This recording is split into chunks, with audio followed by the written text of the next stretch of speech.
السلام علیکم ورحمۃ اللہ وبرکاتہ۔ وعلیکم السلام ورحمۃ اللہ وبرکاتہ۔ کیا حال ہے سب کا؟ الحمدللہ۔ آپ سب کے پاس یہ نظم ہے تشریح القرآن بیان، پہلے اس کو سنتے ہیں، تھوڑی سی اس کی وضاحت کریں گے، پھر اس کے بعد کچھ اور بات کریں گے۔ نور في الظلمات أنسي في خلواتي يا سعدي وهنائي القرآن حياتي ملأ القلب ففاض بحب كتاب الله أشرق دربي بالقرآن فشكرا يا رباه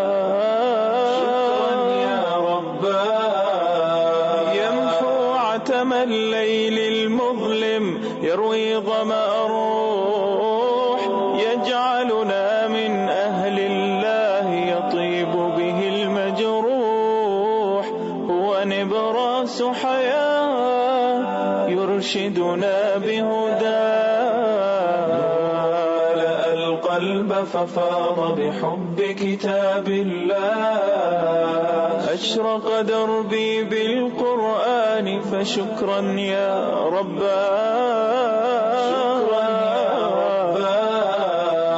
يا رب فكافئ من أنشأ للتحفيظ صروح هي دور للنور وفيها عطر الطهر يفوح هيا يا من تاه فالقرآن نجاه ففاض بحب كتاب الله أشرق قلبي بالقرآن فشكرا يا رباه يا رباه اليوم نكرم من حفظوا حفل ثم نروح لكن الكل لدرجات في الجنات طموح غايتنا الرحمن نتطلع لرضاه القلب ففاض بحب كتاب الله أشرق دربي بالقرآن فشكرا يا رباه يا رباه شكرا يا رباه۔ کس کس کا قرآن مجید مکمل ہوا؟ آپ نے کون سا کورس تھا؟ تقریباً کتنے عرصے میں مکمل ہوا؟ 2 سال ماشاءاللہ۔ اور ایک کورس تھا 2؟ دوسرا کون سا؟ تجوید کورس تھا۔ کون کون کس کس نے کیا تجوید کورس؟ آپ سب نے کیا ماشاءاللہ۔ تو آپ سب کو بہت بہت مبارک۔ اللہ تعالیٰ آپ سب کو یہ علم مبارک کرے اور اس پر عمل کی توفیق عطا کرے اور یہ دوسروں تک پھیلانے کی توفیق عطا کرے۔ ہمارے گھر بار اس سے روشن ہو جائے اور ہماری قبر روشن ہو جائے، ہماری آخرت روشن ہو جائے۔ میں اس پوائم کی تھوڑی سی ہلکی سی تشریح کروں گی اور پھر اس کے بعد دوبارہ اس کو سنوں گی۔ نحمده ونصلي على رسوله الكريم اما بعد فاعوذ بالله من الشيطان الرجيم بسم الله الرحمن الرحيم رب اشرح لي صدري ويسر لي امري واحلل عقدة من لساني يفقهوا قولي۔ اس وقت آپ سوچئے اس زندگی کے بارے میں جس میں قرآن نہیں تھا، وہ دن کیسے تھے، وہ راتیں کیسی تھی، وہ معاملے کیسے تھے، اور آج قرآن کی روشنی پا کر آپ کی حالت میں کیا تبدیلی آئی، آپ کی سوچ میں، آپ کے خیال میں، آپ کے عمل میں۔ کیونکہ قرآن ایک ایسی کتاب ہے کہ جو انسان کو اندر باہر سے تبدیل کر دیتا ہے اگر واقعی ہم اس پر ایمان لائیں اور اس کو اپنے دل میں جگہ دیں۔ اسی لیے کہتے ہیں کہ القرآن حیات، قرآن میری زندگی ہے، جیسے قرآن نے مجھے زندگی بخشی۔ نور فی الظلمات، اندھیروں میں روشنی ہے، جب اندھیرا ہوتا ہے تو کچھ نظر نہیں آتا. تو قرآن جب پڑھتا ہے انسان تو بہت سی حقیقتیں سمجھ آنے لگتی. ان سے بھی خلوات، یہ میری تنہائیوں میں میری انسیت، مانوسیت اور دل کو بہلانے کا ذریعہ ہے. یعنی جب میں لونلی فیل کرتا ہوں تو قرآن میرا دل بہلاتا ہے، میری اداسی کو دور کر دیتا ہے، میری تنہائی اور میری وحشت کو دور کر دیتا ہے. نہ صرف یہ کہ دنیا میں بلکہ قبر میں بھی ایسا ہی ہوگا.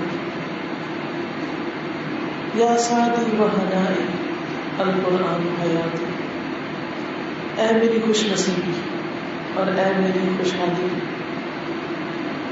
یعنی قرآن کو پا کر میں اپنے آپ کو خوش قسمت سمجھتا ہوں اور قرآن میری خوشحالی کا ذریعہ ہے. القرآن حیاتی، قرآن میری زندگی. عموماً ہم کیا سمجھتے ہیں کہ خوشحالی کس سے آتی ہے؟ مال و دولت سے، اچھے گھر، اچھی گاڑی، اچھے لباس سے، اور اس کو ہم اپنی زندگی کا ایک مقصد بنا لیتے ہیں. لیکن حقیقی خوش نصیبی اور حقیقی دنیا میں بھی عزت اور آخرت میں بھی بلندی کا ذریعہ قرآن ہے. تو یا سعدی و ہنائی، یعنی قرآن ہی سراسر خوش نصیبی اور خوشحالی کا ذریعہ ہے. اگر اس کے علاوہ انسان کسی اور چیز کو سمجھتا ہے تو وہ ساری چیزیں وقت کے ساتھ ساتھ اپنی قدر و قیمت کھو دیتی ہیں. مثلا آپ کی دادی کے زمانے میں جو زیورات تھے، کیا آپ آج ان کو پہننا پسند کریں؟ دادی تو کیا، امی نے بھی جو زیورات پہنے اپنی شادی پر، وہ آج آپ نہیں پہنے، حالانکہ وہ سونے کے ہیں. کیوں؟ اس لیے کہ وقت گزرنے کے ساتھ ساتھ وہ چیزیں پرانی ہو گئی اور ان کی قدر و قیمت گھٹ گئی. لیکن قرآن مجید 1400 سال سے ہمارے پاس موجود ہے، لیکن اس کے اندر کسی قسم کی کوئی تبدیلی نہیں. وہ پرانا نہیں ہوا، وہ آج بھی نیا ہے. وہ جب بھی پڑھیں گے نیا ہوگا. تو یہ انسان کو حقیقی خوشحالی عطا کرتا ہے.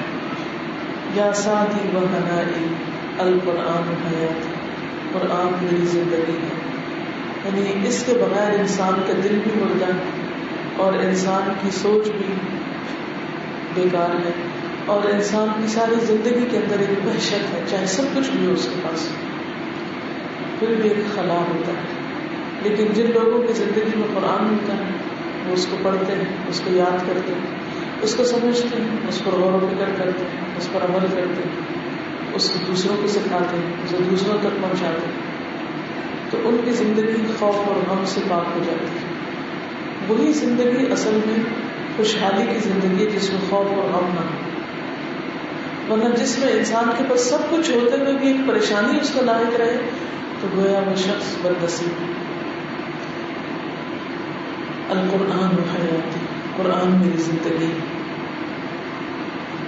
نور، ایک ایسا نور ہے ملأ القلب، جس نے دل کو بھر دیا. یعنی جب میں نے قرآن پڑھا تو میرے دل میں روشنی آ گئی. ففاض بحب کتاب اللہ، تو وہ چھلک پڑا اللہ کی کتاب کی محبت سے. یعنی اب یہ دل قرآن پڑھنے کے بعد قرآن کی محبت سے مالا مال چھلک رہا ہے. اشرق دربی بالقرآن، میرا راستہ قرآن کے ذریعے چمک اٹھا ہے. اب مجھے پتا چل گیا ہے کہ زندگی میں مجھے کرنا کیا ہے، مجھے اپنا زندگی کا مقصد مل گیا ہے. تو شکر یا رب، شکر ہے اے میرے رب، شکر یا رب، شکر ہے اے رب اس دولت کے ملنے کا، اس نعمت کے ملنے کا. اور شکر ادا کرنے کا طریقہ کیا ہوتا ہے؟ انسان دل سے بھی خوشی کا اظہار کرے، دل بھی خوش ہے، زبان سے بھی، اور پھر عمل اس کے مطابق ہو. کیونکہ اگر ہمارا عمل قرآن کے مطابق نہیں تو پھر کیا ہے؟ حقیقی شکر ہے. یمحو عتم اللیل المظلم، یہ قرآن ہٹا دیتا ہے رات کے اندھیروں کو. یربی ظمأ الروح، سیراب کر دیتا ہے روح کی پیاس کو. یعنی قرآن کے ذریعے راتوں کی تاریکیاں مٹ جاتی ہیں، انسان راتوں کو اٹھنے لگتا ہے، راتیں روشن ہو جاتی ہیں، قرآن پڑھنے لگتا ہے، کیونکہ جب قرآن سے محبت ہوتی ہے تو وہ صرف دن تک نہیں رہتی، وہ رات تک نہیں جاتی، اور پھر صرف انسان کی زبان اور حلق تک نہیں رہتی بلکہ اس کی روح تک کو قرآن سیراب کر دیتا ہے۔ جو جو انسان قرآن پڑھتا چلا جاتا ہے انسان کا دل خوش ہوتا چلا جاتا ہے، اور خصوصاً اگر وہ سمجھ کر پڑھ رہا ہے، کیونکہ انسان کو پھر زندگی کے حقائق کی گہرائیوں میں جانے کا موقع ملتا ہے۔ صرف دنیا کے بارے میں انسان نہیں سوچتا، آخرت کے بارے میں بھی سوچتا ہے۔ تو یمحو اتم اللیل المظلم، اندھیری رات کے اندھیروں کو اس نے ختم کر دیا۔ ورنہ جو لوگ پریشان ہوتے ہیں، فکر مند ہوتے ہیں، ان پہ راتیں بہت لمبی ہو جاتی ہیں، وہ سو نہیں پاتے، رات کاٹنا مشکل ہو جاتا ہے۔ لیکن جو لوگ پرسکون ہوتے ہیں وہ سونے کے وقت میں سو جاتے ہیں، اور یوں پلک جھپکتے رات گزر جاتی ہے، اور تازہ دم ہو کر اٹھتے ہیں، اور پھر صبح ان کا پہلا کام کیا ہوتا ہے؟ قرآن کا پڑھنا، چاہے تہجد پڑھیں یا فجر کی نماز پڑھیں، اس میں قرآن کی تلاوت کا اہتمام کریں، کیونکہ ساری نمازوں کے مقابلے میں فجر کی نماز میں تلاوت زیادہ ہونی چاہیے۔ اور پھر تلاوت قرآن، ان قرآن الفجر کان مشہودا، اور اگر آپ جیسے لوگ جو قرآن کا کورس کر رہے ہوں تو پھر انہیں اپنا سبق دہرانا ہوتا ہے، اگر پڑھا رہے ہوں تو پڑھانے کے لیے دہرائی کرنی پڑتی ہے۔ تو اس طرح زندگی قرآن سے پر نور ہو جاتی ہے اور روح سیراب ہو جاتی ہے۔ یجعلنا من اہل اللہ، قرآن ہمیں اہل اللہ بنا دیتا ہے۔ جیسے حدیث میں آتا ہے کہ اللہ کے کچھ خاص بندے ہیں، اہل اللہ وخاصتہ۔ جب پوچھا کہ وہ کون ہے تو آپ نے بتایا کہ وہ اہل القرآن ہے، یعنی جو قرآن کے ساتھ تعلق رکھتے ہیں۔ یعنی اس قرآن نے ہمیں اللہ کے خاص بندے بنا دیے ہیں۔ یطیب بہ المجروح، اچھا ہو جاتا ہے، عمدہ ہو جاتا ہے اس قرآن کے ذریعے وہ شخص جو مجروح ہوتا ہے۔ مجروح کیا ہوتا ہے؟ جس کو کوئی زخم لگا ہو، جس کو کوئی چوٹ لگی، تو اس قرآن کے ذریعے زخمی بھی تازہ دم ہو جاتا ہے۔ انسان کو زندگی میں طرح طرح کے صدمے سہنے پڑتے ہیں، کیونکہ زندگی ایک امتحان ہے، اس لیے انسان کو مختلف طرح کے حالات دیکھنے پڑتے ہیں جو اس کی مرضی کے خلاف ہوتے ہیں۔ کبھی اس کے گھر والوں کی طرف سے اسے تکلیفیں پہنچتی ہیں، کبھی باہر کی دنیا کے حالات اچھے نہیں ہوتے، کبھی اس کے رزق روزی کا معاملہ تنگ ہو جاتا ہے تو اس سے انسان زخمی ہوتا ہے اور دوسروں کی نظر میں بعض اوقات حقیر ہو جاتا ہے۔ لیکن قرآن جو ہے وہ انسان کے سارے زخموں کو ہیل کرتا ہے۔ قرآن شفا ہے، ہیلر ہے۔ اس لیے خوش قسمت ہے وہ لوگ کہ جن کے پاس دنیا کے لگائے ہوئے زخموں کو سہنے کے لیے کوئی چیز ہے۔ آپ دیکھیں کہ گھر میں آپ مختلف طرح کی چیزیں رکھتے ہیں کہ جب چوٹ لگے تو فوراً ہی آپ لگا دیں اور آپ ٹھیک ہو جائیں، لیکن جب روح کو زخم لگتے ہیں، جب دل زخمی ہوتا ہے تو اس کا کوئی علاج ہمارے پاس نہیں ہوتا۔ عموماً ہم کیا کرتے ہیں کہ لوگوں کے پاس بیٹھ کے روتے ہیں، ان سے اپنے مسائل بیان کرتے ہیں، ان کو شکوے شکایت کرتے ہیں، اور اس طرح ان غریبوں کے پاس بھی کوئی حل نہیں ہوتا اور انسان ساری زندگی پھر دکھ ہی سہتا رہتا ہے۔ لیکن وہ عقلمند اور خوش قسمت لوگ جن کے پاس قرآن ہوتا ہے، ان کا حال کیا ہوتا ہے کہ ادھر کوئی چوٹ لگی، ادھر قرآن پڑھو اور ان قرآن سے جواب مل گئے اور ان کی زندگی پھر پرسکون ہو جاتی ہے۔ اور جنہوں نے قرآن پڑھا انہوں نے اس کا تجربہ خوب کیا ہوگا کہ کس کس طرح ہر چوٹ کا علاج اس میں، ہر زخم کا علاج اس میں۔ قل بفضل اللہ وبرحمتہ فبذلک فلیفرحوا، اللہ کے فضل اور رحمت کی وجہ سے چاہیے کہ خوش ہو جائیں۔ یہ قرآن خوشیاں بکھیرتا ہے، یہ لوگوں کے لیے شفا ہے، رحمت ہے۔ وَنُنَزِّلُ مِنَ الْقُرْآنِ مَا هُوَ شِفَاءٌ وَرَحْمَةٌ وَلَا يَزِيدُ الظَّالِمِينَ إِلَّا خَسَارًا۔ کہہ دیجیے اللہ کے فضل اور اس کی رحمت کے ساتھ، یعنی چاہیے کہ خوش ہو جائیں. یہ قرآن ہر اس چیز سے بہتر ہے جسے لوگ جمع کر رہے ہیں. اور پھر ہم قرآن میں سے وہ چیز اتارتے ہیں جو لوگوں کے لیے شفا اور رحمت ہے، اور ظالموں کے لیے خسارے کے سوا کسی چیز میں اضافہ نہیں کرتے. تو اس سے یہ بات ہمیں پتہ چلتی ہے کہ قرآن ہمارے زخموں کو ہیل کرتا ہے. تو جب بھی کوئی تکلیف ہو اس کو پڑھنے پڑھانے میں لازم کریں، اور جو پڑھنے پڑھانے سے اور اس کے مطابق زندگی گزارنے کے طریقے پر چل ہی رہے ہوتے ہیں تو ان کے لیے تو ساتھ ساتھ ہیلنگ ہوتی رہتی ہے، بلکہ وہ اتنے صحت مند ہو جاتے ہیں روحانی طور پر کہ ان کو زخم لگنے کا احساس بھی نہیں ہوتا. بڑی بڑی باتیں وہ آرام سے سہ جاتے ہیں، بڑی بڑی باتیں ان کو کچھ بھی نہیں کرتی، اپنے مقصد سے ڈیٹریکٹ نہیں کرتی. جو کام انہوں نے زندگی میں کرنا ہے وہ اس کو کرتے چلے جاتے ہیں، اور یہی خوش قسمتی کی بات ہے. ایک وہ لوگ ہیں جنہیں چھوٹی سی بات ڈسٹرب کر دیتی ہے اور اس ڈسٹربنس میں وہ بیکار ہو جاتے ہیں، کچھ بھی نہیں کرتے. اور کچھ لوگ بڑے بڑے صدمے سہ کے پھر چلتے ہی رہتے ہیں. میں کبھی صحابہ کرام کے بارے میں پڑھتی ہوں کہ کس طرح ایک جنگ کے بعد ایک جنگوں میں اتنے زخم لگتے تھے. کسی صحابی کے بارے میں پڑھتے ہیں ان کے کندھے کا زخم ان کے لیے جان لیوا ثابت ہوا، کسی کو کہیں چوٹ لی، کسی کو 70 زخم آئے، کسی کو 80 آئے.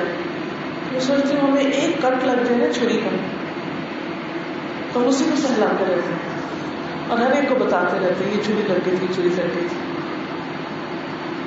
آخر وہ کیا چیز تھی کہ صحابہ کرام ان کو زخم لگتے تھے لیکن وہ ہائے ہائے نہیں کرتے تھے. وہ کہاں سے اسٹیمنا آ گیا تھا ان کے لیے؟ کہیں نظر نہیں آیا سیرت میں. پھر ان کو کوئی تکلیف میں پہنچی تو لوگوں کے آگے شکایت کے بتانے کھول کے بیٹھے، اس کی شکایت کر رہے، اس کو لگا رہے. نبی صلی اللہ علیہ وسلم نے کیا فرمایا؟ مجھے میرے صحابہ کے بارے میں کوئی کچھ آ کے نہ بتا. عبداللہ بن عمر سے کہا تھا کہ اگر تم اس طرح زندگی بسر کر سکو کہ تمہارے دل میں کسی کے خلاف کچھ نہ تو اسی طرح، لیکن ہمارے دل تو بھرے ہوئے ہیں زخموں سے اور بھرے ہوئے ہیں لوگوں کے خلاف شکایتوں سے. پھر ہم تعمیری کام کب کریں گے؟ کر ہی نہیں سکتے. کہیں حسد ہے، کہیں بغض ہے، کہیں نفرت ہے، کہیں بیکار کی باتیں ہیں جو جمع کر کے رکھی سینے سے لگا کے رکھی. یہ سب صرف اس وقت ختم ہو سکتی جب قرآن کے ساتھ ہمارا حقیقی تعلق، حقیقی، صرف شبد ہی نہیں، صرف کورس کی حد تک وہ قرآن ہمارے دل پہ. یہ کیسے ہو سکتا ہے قرآن دل پہ اترے اور دل صاف نہ کرے؟ یہ کیسے ہو سکتا ہے کہ قرآن دل پہ اترے اور انسان کو رہنمائی نہ دے؟ ذالک الکتاب لا ریب فیہ ھدی للمتقین. یہ کتاب تو متقین کی ہدایت کے لیے آئی. تو ہدایت کیسے نہیں ملے گی اگر واقعی انسان قرآن کو اپنے دل پہ اتارنے والا؟ ہو ہی نہیں سکتا کہ جو شخص قرآن کا سچا طالب علم ہے اس کو پھر قرآن رہنمائی نہ دے. اسے کرنا کیا ہے؟ ہر مسئلے کا حل، ہر مشکل کا حل اس کتاب میں موجود ہے. آپ کو نہ ملے تو آپ کا قصور ہے، آپ کی نگاہوں کا قصور ہے، آپ کے کانوں کا قصور ہے، آپ کے دل کا قصور ہے. دل بیمار ہے اس لیے کچھ سمجھ نہیں آتی. جیسے ایک شخص کا معدہ بیمار ہوتا ہے تو وہ اچھی سے اچھی غذا جب کھاتا ہے تو کیا ہوتا ہے؟ اس کو ڈائجسٹ نہیں ہوتا، اس کو وامٹ کر دیتا ہے یا وہ ویسے ہی نکل جاتا ہے اس کے جسم سے. اس کے برعکس جو صحت مند انسان ہوتا ہے وہ کچھ بھی کھاتا ہے، وہ اس کی جان کو لگتا ہے، اس کو انرجی ملتی ہے اور وہ اور زیادہ کام کے قابل ہوتا ہے.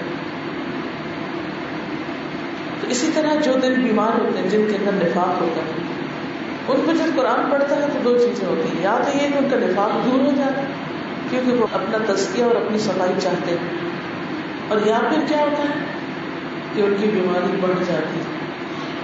ہم سب کو سوچنا چاہیے کہ قرآن نے ہمیں شفا دی، ہماری بیماری بڑھا دی.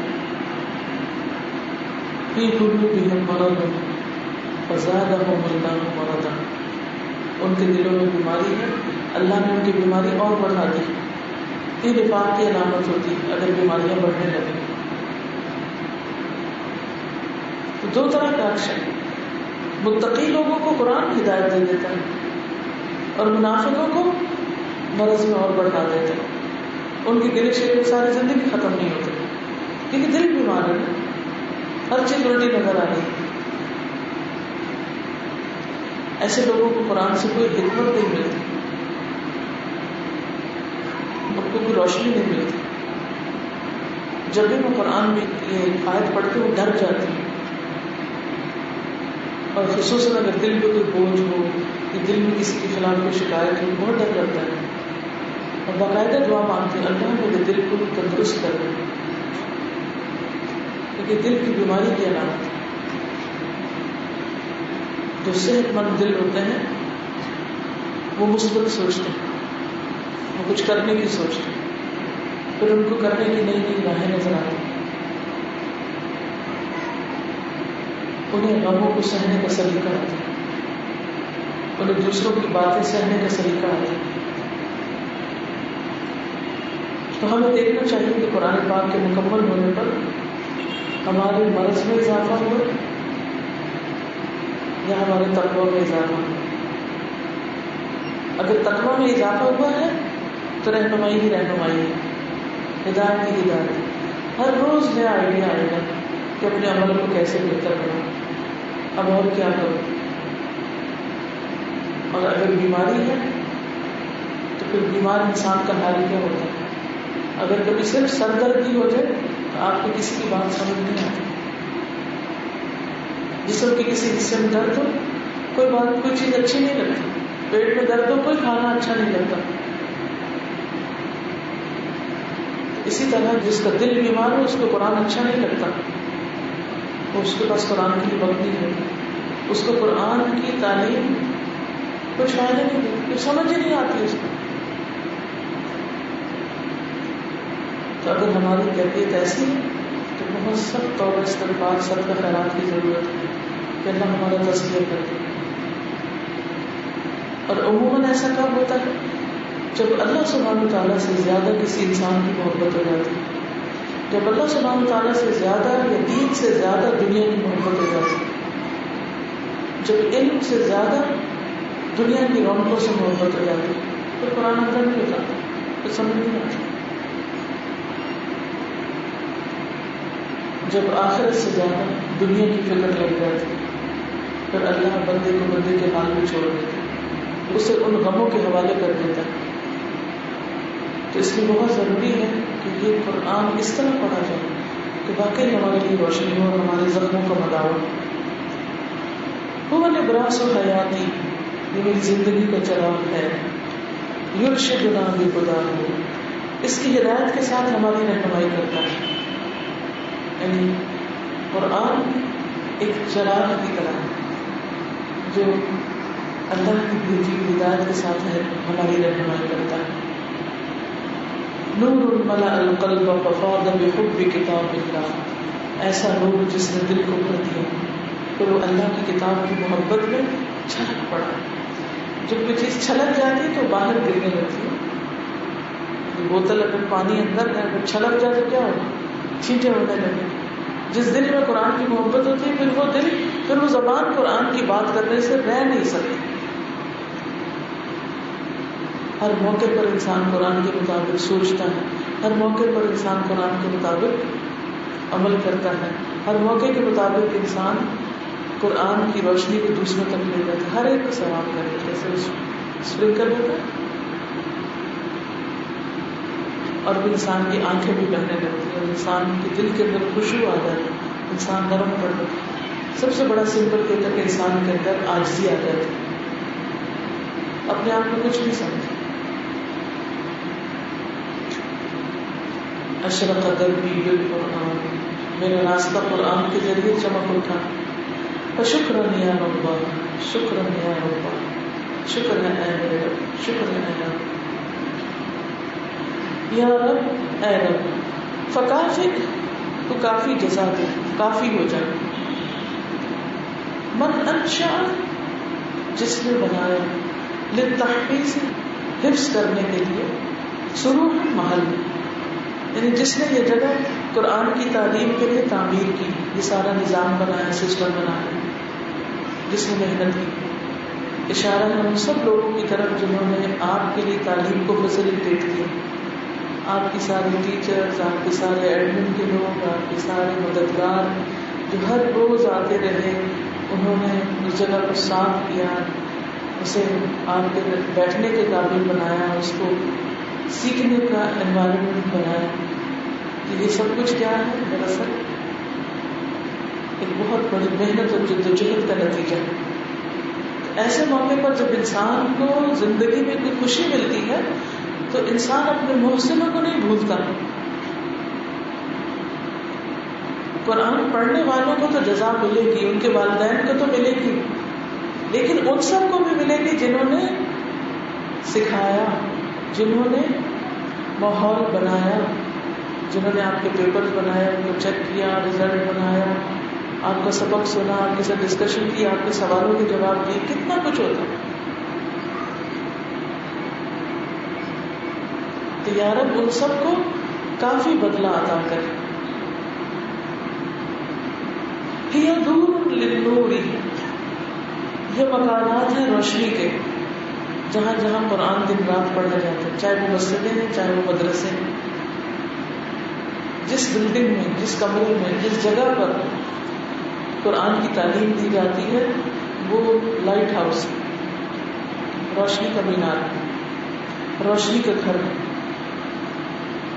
وفیہا عطر الطہر، پاکیزگی کا عطر ہے اس میں، گویا وہ ایک پرفیوم کا جنگ ہے یا ایک نہر ہے خوشبو کی.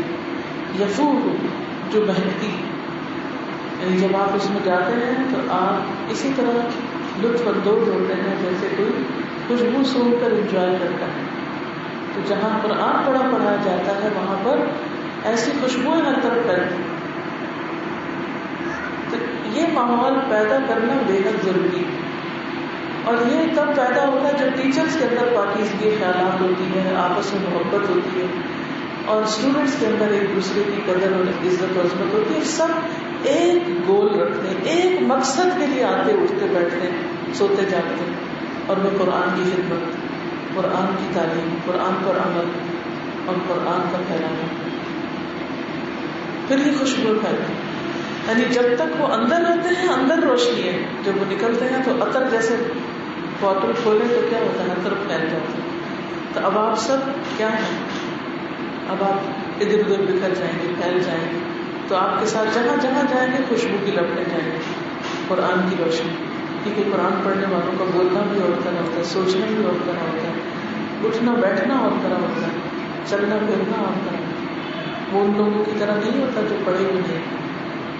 قرآن مجید میں آتا ہے قل هل يستوي الذين يعلمون والذين لا يعلمون، کہہ دیجیے کیا وہ برابر ہو سکتے ہیں جو علم رکھتے ہیں اور وہ جو علم نہیں رکھتے.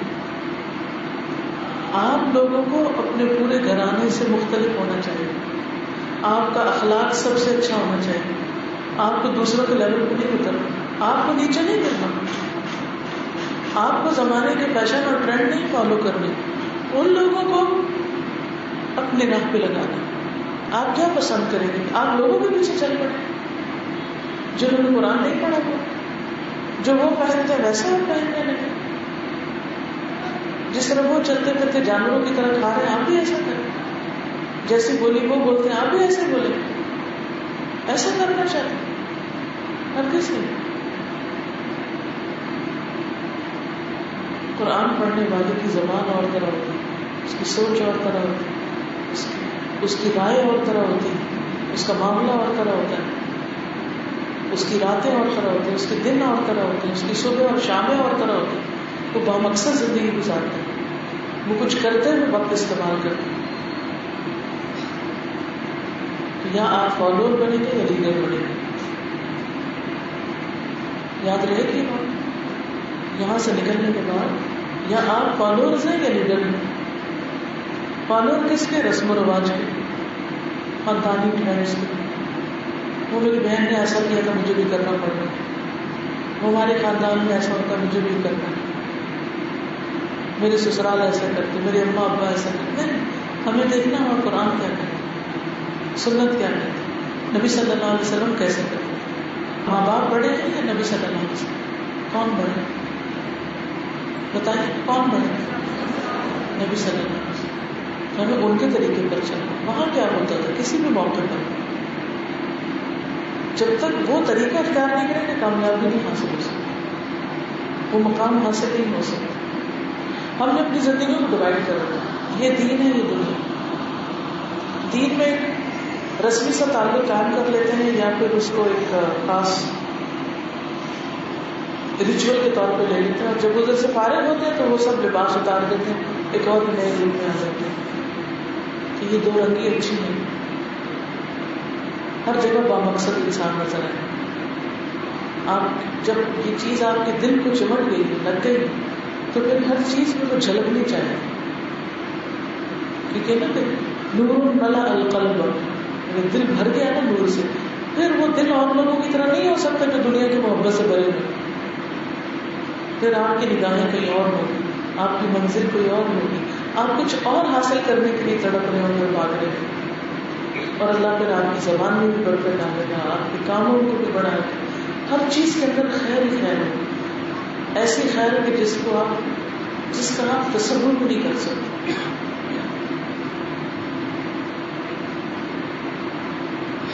تو اس لیے اپنی زندگیوں میں تبدیلی کی کوشش کریں کہ جس سے ہر طرف خوشبو پھیلے.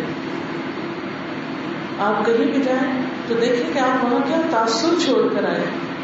کسی نے آپ سے فون پر بات کی ہے تو سوچیں آپ کی اس گفتگو کا دوسرے کے دل میں کیا اثر پڑا ہے. کسی سے ملاقات کریں تو دیکھیں کہ کس حال میں جدا ہوئے. اہل القرآن جو ہوتے ہیں وہ ہر جگہ خوشیاں بکھیر رہے ہوتے ہیں. بعضوں کا سخت بات بھی کرنی پڑ جاتی, اصول کی بات بھی کرنی پڑتی, لیکن اس میں بھی دوسرے شخص کو بعد میں احساس ہو جاتا ہے کہ اور خیر اس تک پھیل جاتا ہے, خیر اس تک پہنچ جاتا ہے. حیا یا من ترہ فالقرآن نجاح, اے جو حیران پریشان ہے آ جاؤ, کامیابی قرآن کامیابی. اے وہ لوگوں جو ابھی تک حق کو ڈھونڈ رہے ہیں, روشنی کی تلاش میں, خیر و بھلائی چاہتے ہیں, کس بات کا انتظار ہے, آ جائیں اس طرف لپک پڑو. قرآن کامیابی ہی کامیابی چاہتے ہیں تو پھر کیا کرو, قرآن کی طرف آ جاؤ, اس کو مضبوط پکڑ, دیر نہ کرو. زندگی کا کچھ پتہ نہیں, کچھ بھروسہ نہیں, کب دنیا سے جانا پڑ جائے, تو کم از کم قرآن ساتھ لے کے جانے والی تو کرو.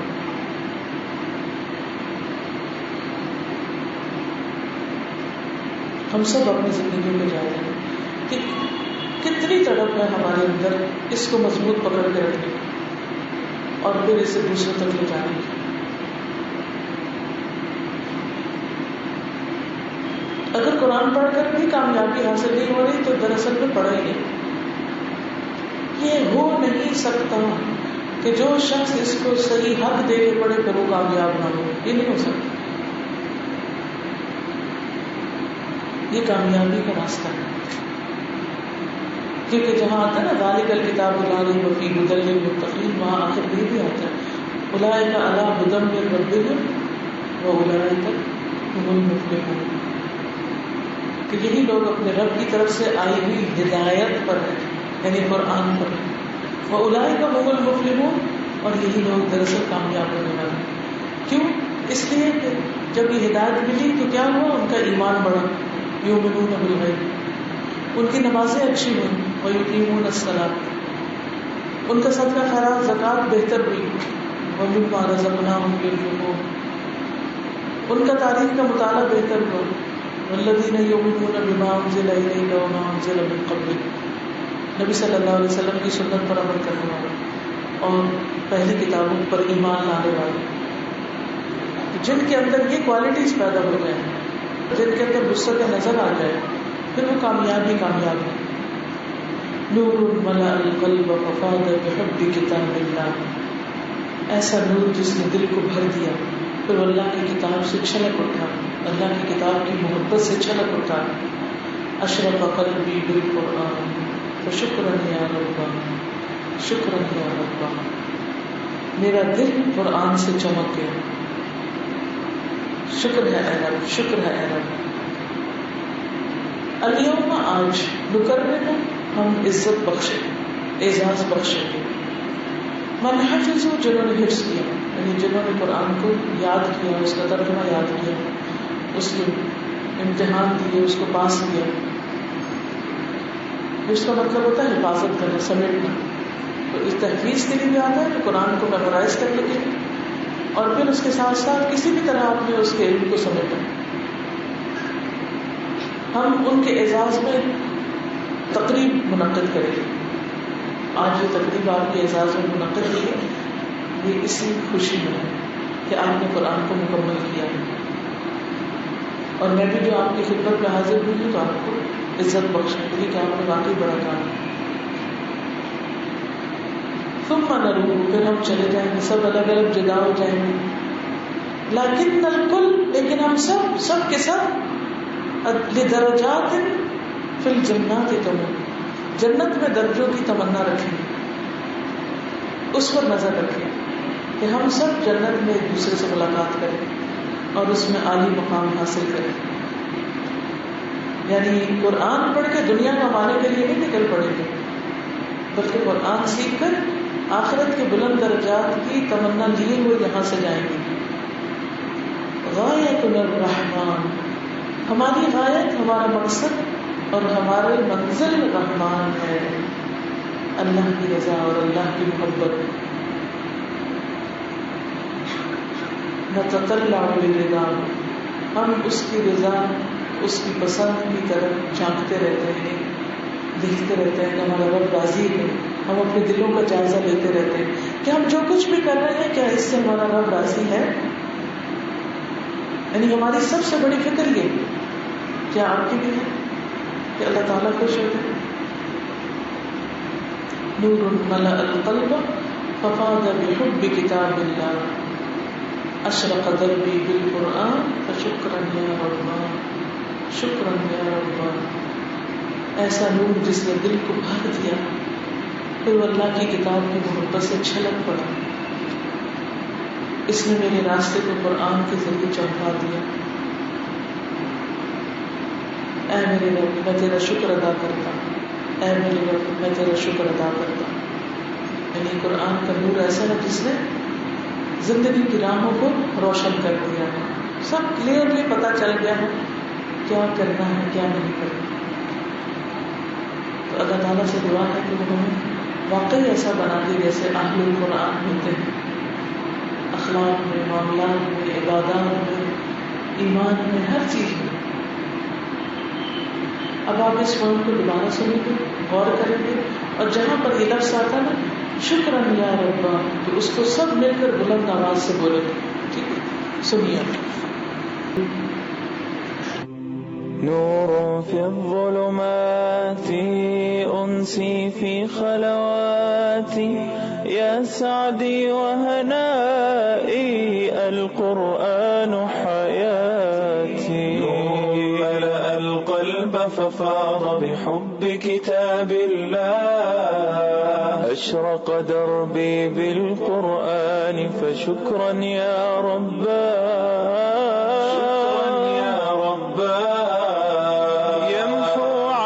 الليل المظلم يروي ظمأ الروح يجعلنا من أهل الله يطيب به المجروح هو نبراس حياة يرشدنا بهداه. ملأ القلب ففاض بحب كتاب الله أشرق دربي بالقرآن فشكرا يا ربا يا رب فكاف من أنشأ للتحفيظ صروح هي دور للنور وفيها عطر الطهر يفوح. هيا يا من تاه فالقرآن نجاه ففاض بحب كتاب الله أشرق قلبي بالقرآن فشكرا يا ربا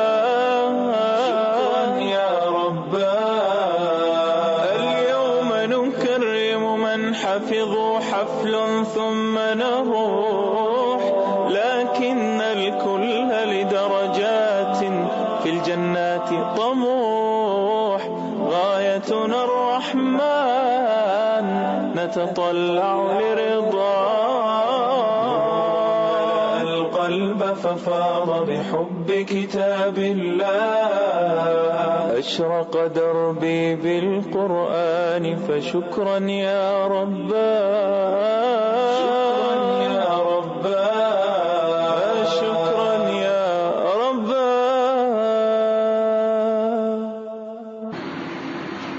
تو کیسا لگ رہا ہے شکر ادا کر کے؟ آپ اسے کوئی کچھ کہنا چاہے؟ قرآن پڑھ کے کیسا لگتا ہے؟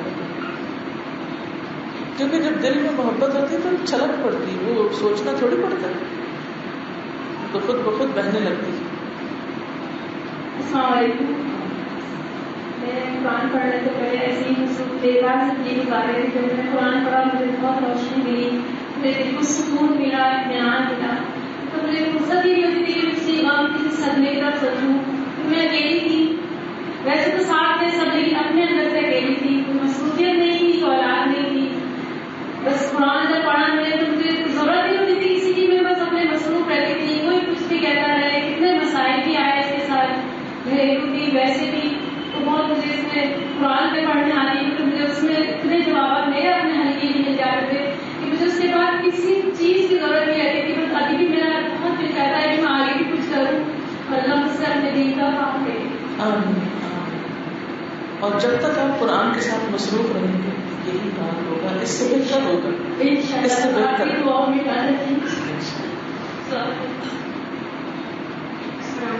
وعلیکم السلام. میں کہنا چاہتی ہوں کہ میں یہ یونیورسٹی دیکھنے قرآن پڑھتے میرا اپنی امی کے گھر سے آئی تھی. میری امی کو بہت شوق تھا کہ میں پڑھوں. امی نے پہلے کورس کیا تھا یہ، اور میں نا ڈرامے بہت دیکھا کرتی تھی. اور پھر میں بہت دیکھتی تھی، بہت شاپنگ کی ٹی وی دیکھتی تھی نا. اور مجھے ایسا لگتا تھا جیسے مجھے بہت بولتی تھی امی کو ڈرامے ٹائم ویسٹ پہ اور ہماری غلط ہے گناہ ملتا ہے. پتا نہیں یہ بات اتنا غلط ہے گناہ ملتا ہے، لیکن پھر بھی ایسا لگتا تھا کہ مجھے چھوڑ نہیں سکتی اس ڈرامے نکالنا. مجھے لگتا ہی نہیں کہ میں چھوڑ سکتی ہوں.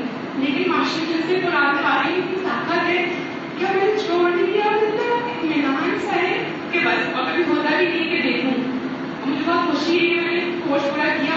شروع میں نہیں کہنے پائی تھی کہ فرسٹ کلاس میں آپ کا لیکچر تھا کہ اپنی نیت کر لیں کہ اللہ کے لیے آئے، تو پہلے دن ہی آنے کے لیے درست ہو گئی تھی. الحمدللہ. اللہ تعالیٰ مبارک کرے اس علم کو اور زندگی بھر اس کا ساتھ رہے. اب آپ لوگوں کے لیے ضروری ہے کہ جسے آپ نے پڑھنا ہے اپنی جگہ ایک اور بندے کو لے آئیں. جیسے آپ کی امی آپ کو چھوڑ دی، اب آپ اپنی کسی فرینڈ کو لے آئیں، اور ہو سکتا ہے کہ اگلے سال فرینڈ اپنی امی کو لے آئیں. ٹھیک ہے، تو ہر شخص اپنی جگہ ایک ایک شخص کو ضرور چھوڑے تاکہ وہ اس کے لیے صدقہ جاریہ بنے اور یہ کام چلتا رہے، یہ بہاریں عام رہے. اور اس کی برکت سے اللہ تعالیٰ ہمارے حالات پر بھی اور ہمارے ملک پر بھی رحم فرمائے.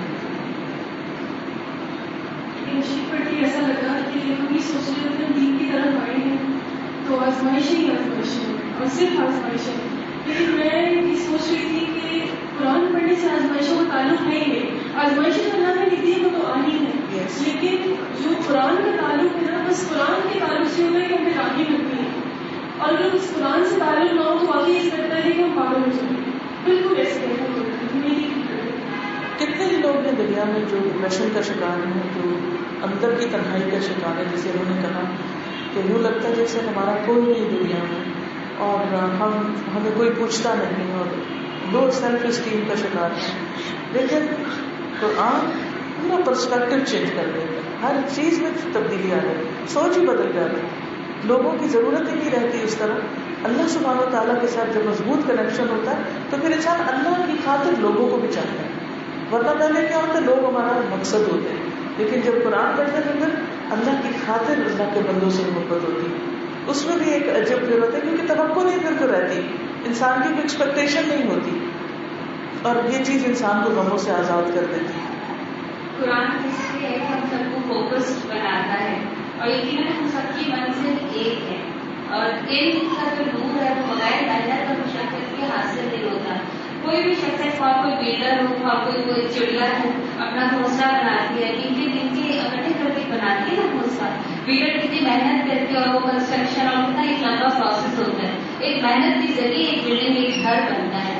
اس طرح جو کچھ ہم کر رہے ہیں، جو کچھ ہم محنت خالص نیت کے ساتھ کریں گے اس قرآن کے ساتھ، تو جنت میں اتنا ہی اچھا گھر ہمارے لیے تیار ہوگا انشاءاللہ. ہم سب اتنی بہت ہی اچھی بات انہوں نے کی، یعنی سمپل سی چیز ہے جو ہمیں سوچنی چاہیے. دنیا کا کوئی گھر بنائے بغیر بن جاتا ہے؟ نہ آپ زمین خریدیں، نہ آپ بنیادیں کھودیں، نہ آپ دیواریں بنائیں، نہ آپ چھت ڈالیں، تو گھر بن گیا. آپ خوابوں خیالوں میں بس بناتے رہے ایسا گھر ہونا چاہیے، ایسا میرا آئیڈیل گھر ایسا ہے، اور کریں کرائیں کچھ بھی نہ، کچھ ملے گا. اسی طرح جنت کی زمین بھی اللہ نے آپ کو دے دی ہے، اور بنانا اس پہ آپ کا کام. کیا بناتے ہیں، کتنا بڑا بناتے ہیں، محل بناتے ہیں، جھونپڑی بناتے ہیں، کیا بناتے ہیں، یہ آپ کے اوپر ہے. اور یہ سب عمل سے بنتا ہے، کچھ کر کے بنتا ہے، صرف خواب و خیالوں سے نہیں بنتا. دیکھیں آپ جیسی کتنی ہی بہنیں ہوں گی جو اس چیز کی تلاش میں، لیکن انہیں پتہ نہیں کہ یہ ہے کیا اور کہاں، اور ان کے لیے کئی رکاوٹیں کھڑی ہیں، غلط پروپیگنڈا اور عجیب و غریب قسم کی باتیں. اب آپ سب کا کیا فرض بنتا ہے، ان تک پہنچے، ان کو اپنے دل کا حال بتائیں کہ آپ کو کیا ملا ہے قرآن پڑھ کے، تاکہ ان کی بھی رغبت ہو اور وہ بھی اس روشنی سے منور ہو، ان کے عمل میں بدلے. ٹھیک ہے، تو اس میں ہمیں ایک اگریسو کمپین چلانی چاہیے کہ ہر بندے تک میسج پہنچ جائے. یہ نہیں کہ اچھا آ جائیں گے خود ہی، ہم نے کہہ دیا وہ نہیں آتے. نہیں، ہم بھی تو ایسے ہی تھے، ہم کہاں آتے تھے، ہم سب کو بھی پکڑ کے لایا گیا سمیت میرے، سب کو کہنا پڑتا. السلام علیکم. وعلیکم السلام ورحمۃ اللہ. میں کمپیئر کرتی ہوں ابھی قرآن کی حدیث میں زیادہ قرآن پڑھنے سے پہلے تو بہت زیادہ فرق لگتا ہے. پہلے تو میں بس حال ہے اچھی اور زیادہ سے زیادہ دنیا کی پڑھائی پڑھ رہی ہوں، لیکن اب ایسا لگتا ہے کہ قرآن پڑھنے کے بعد کہ شاید یہ اللہ تعالیٰ نے مطلب ایک مقصد مل گیا زندگی کا، اور پھر قرآن پڑھنے سے جو رہنمائی بالکل. قرآن پڑھ کے اللہ سبحانہ وتعالیٰ سے تعلق زیادہ ہو جاتا ہے، کم ہوتا ہے، اچھا ہو جاتا ہے یا اچھا نہیں رہتا، تو فائدہ ہوگا. قرآن پڑھ کر ماں باپ سے تعلق اچھا ہو جاتا ہے یا نہیں ہوتا، پہلے سے زیادہ قدر آتی ہے کہ نہیں آتی، ان کے لیے دعائیں آتی ہیں کہ نہیں، فرق آیا کہ نہیں آیا. رشتے داروں کے ساتھ سلوک پہلے سے بہتر ہو جاتا ہے. وہ ہمارے ساتھ اچھا کرے یا نہ کرے، ہمارے دل میں کیا ہوتا ہے کہ ہم نے تو اچھا ہی کرنا ہے کیونکہ اللہ کا حکم ہے. شوہر کے ساتھ تعلق بہتر ہوتا ہے کہ نہیں ہوتا، ان کی عزت، ان کا احترام، ان کے خیال، ان کی ضروریات کا خیال رکھنا، کیونکہ ہم پھر یہ سب کچھ اللہ کے لیے کرنے لگتے ہیں، اللہ سبحانہ و تعالیٰ کے. شوہر کے لیے نہیں کرتے کہ وہ ہمیں کچھ دے تو پھر ہم اس کی بات مانیں، ہم اس لیے مانتے ہیں کہ اللہ کا حکم ہے اس لیے ماننا ہے، تو تعلق بہتر ہو گیا. اپنے سے چھوٹوں کے ساتھ اولاد کی تربیت کی فکر لگتی ہے کہ نہیں، بہت زیادہ لگ جاتی ہے کہ بچوں کا کیا ہوگا. جو قرآن پڑھنے سے پہلے بہت سے ماں باپ کو ذرا بھی فکر نہیں ہوتی، وہ ان کی صرف دنیا کا سوچتے ہیں. قرآن پڑھنے کے بعد ہم ان کی آخرت کو سوچنے لگتے ہیں اور اس کے لیے کوشش بھی کرنے لگتے ہیں. پھر اسی طرح قرآن پڑھ کر ہمسایوں کے ساتھ، عام لوگوں کے ساتھ، مسلمس تو کیا ایون نان مسلمس کے ساتھ بھی ہمدردی ہونے لگتی. کیا کہ اللہ یہ آگ سے بچ جائیں، ان تک کسی طرح خیر پہنچ جائے، ان کا بھلا ہو جائے. یہ سب کچھ کس کی برکت سے، قرآن کی برکت سے. تو اس لیے کبھی یہ نہ سوچیں میں نے اتنا پڑھ لیا میرے اندر کوئی چینج نہیں آیا. نہیں آیا ہوتا ہے، ہم دیکھ نہیں پا رہے ہوتے، اس کو دیکھنے والی نظریں بھی چاہیے ہوتی ہیں. اور سب سے بڑا چینج جو آنا چاہیے اور ہوتا ہے وہ کہ دنیا سے نگاہ ہٹ کے آخرت میں لگ جاتی ہے. وہاں کے بلند درجوں کا شوق لگ جاتا ہے. جیسے اس کے آخر میں آ رہا ہے لیکن الکل لدرجات فی الجنات تمور، ہر ایک کے لیے جنت کے جو درجے ہیں ان کا شوق لالچ لگ جاتا ہے. تمور ہوتا ہے کسی چیز کو ایم کر لینا، اس کو اپنا ٹارگیٹ بنا لینا اور اس کا شوق رکھنا.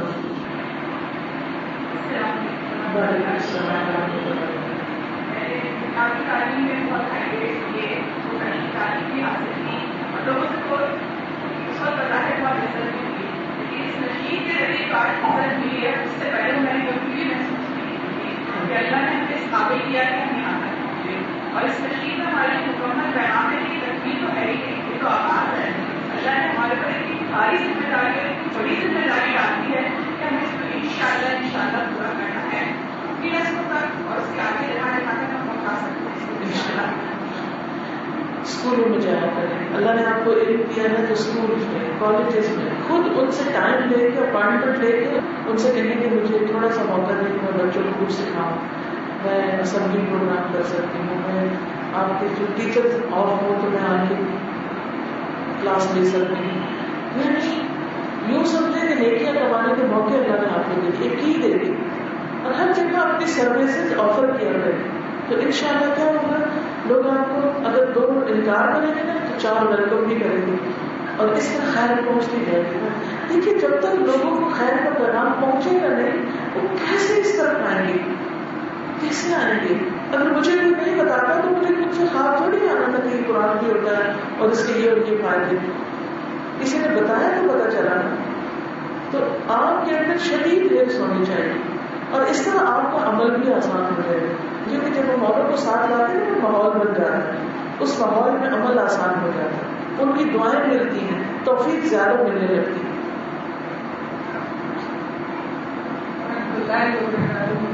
بڑے حضرت محمد صلی اللہ علیہ وسلم کی جو حدیث میں تک بڑھا تو سمجھ میں نہیں آتا تھا کہ کس طرح سے بہتر ہو سکتے ہیں. وہ لوگ جو قرآن پڑھنے سیکھے اور سکھائیں. الحمدللہ جب اس قرآن کی تکمیل ہوئی، ہم نے اس وقت قرآن کا کورس کیا تو پھر سمجھ میں آیا کہ الحمدللہ اس طرح ہم بہتر ہو سکتے ہیں. اور پھر یہ بات اتنی خوش کرتی ہے دل کو بھی کہ اللہ کا شکر ہے کہ ہم بہتر لوگوں میں ہیں کہ جن پر آپ صلی اللہ علیہ وسلم نے فرما دیا کہ ہم بہتر ہوں. اللہ تعالیٰ نے اور بہتر ہو.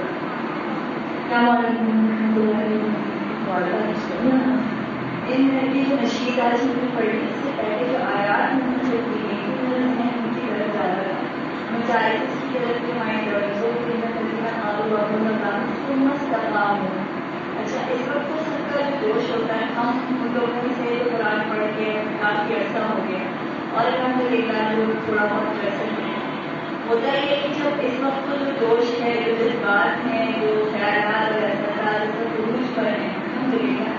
اور ہوتے ہیں بہت سارے لوگ ہیں، مگر یہی لوگ ہیں جو کر رہے ہیں سب کچھ. لیکن وقت کے ساتھ ساتھ جب یہ سارا کچھ دھیما پڑنے لگتا ہے، اب جو اصل ٹیسٹ شروع ہوں گے، جو اصل پریکٹیکل ٹیسٹ شروع ہوگی اس کے بعد ابھی جو میں نے آپ سے بات کی ہے، ہمارے یہاں لوگ اسٹوڈنٹ ہے جو کہ سب قرآن کی انہوں نے ابھی 3 بات مجھے پر یاد آیا ہے کہ ابھی دور قرآن کروایا اور اس کے بعد ماشاء اللہ تقریباً 15-20 لوگ ہیں جو کلاس کرنے کے لیے میں اتنا راضی کہ میں لاہور میں تھی اور ان کے میسج پر میسج تھے کہ پلیز آپ آئیں اور جلدی سے شروع کرتے ہیں.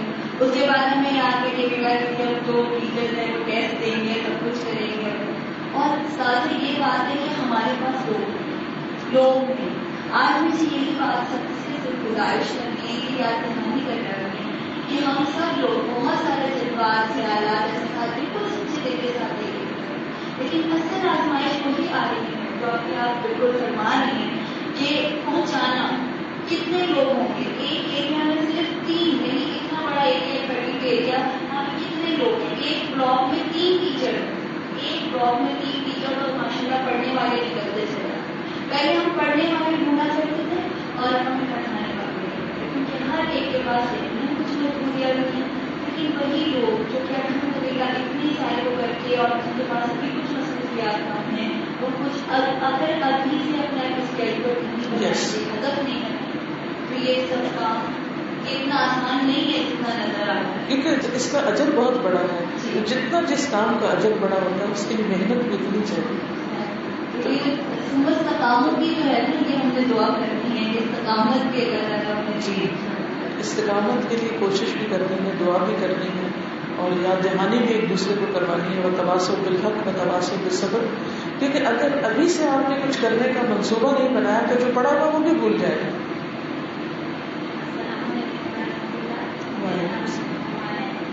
اصل میں قرآن شریف سمجھنے سے پہلے ہم یہ تو اللہ تعالیٰ کا احسان ہے کہ ہمیں مسلمان پیدا تو ہم اس وقت ہمیں غیر شعوری مسلمان ہیں، لیکن جب ہم قرآن شریف کو پڑھتے ہیں سمجھتے ہیں تو ہم ایک لاشعوری طور پر مسلمان بنتے ہیں. جیسے صحابہ کرام نے جب میں دوسری سفارت ابھی پڑھی میں نے دوبارہ تو جب تحویل قبلہ کا موقع آیا تو اثر کے وقت انہوں نے صلی اللہ علیہ وسلم کے پیچھے پیچھے فوراً اپنا رخ چینج کیا. تو ہم مسلمان پیدا ہوتے ہیں جو ہمارے والدین کر رہے ہیں تلاوت کر رہے ہوتے ہیں ہم کر بھی رہے ہوتے ہیں، لیکن قرآن شریف پڑھ کے اصل بات یہ ہے کہ ہم اپنا قبلہ درست کرنا ہے. ہم اپنا قبلہ اللہ تعالیٰ کے حکم اور حکم صلی اللہ علیہ وسلم کی سنت کے مطابق بدلتے ہیں.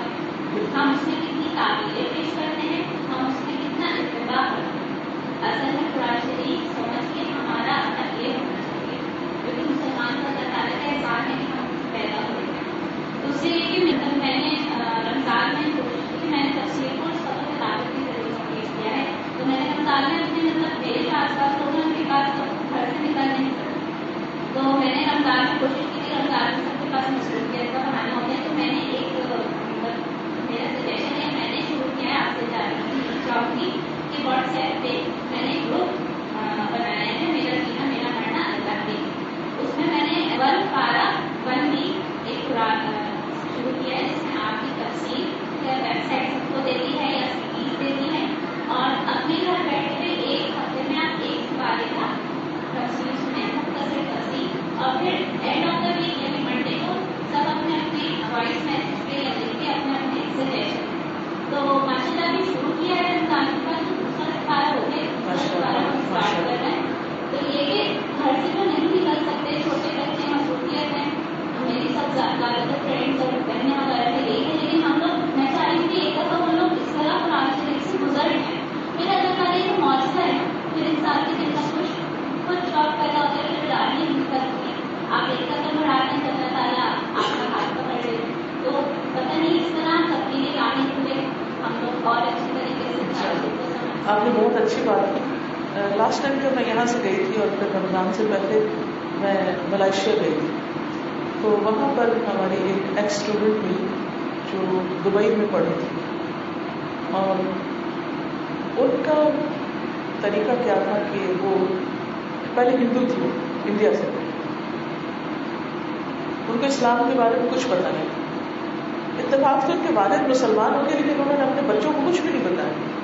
لیکن ہم نے دیکھا کہ باپ کہتے ہیں وہ مسلمان ہو گئے لیکن کوئی ایک بات نہیں باپ نے بتائی بچوں کو.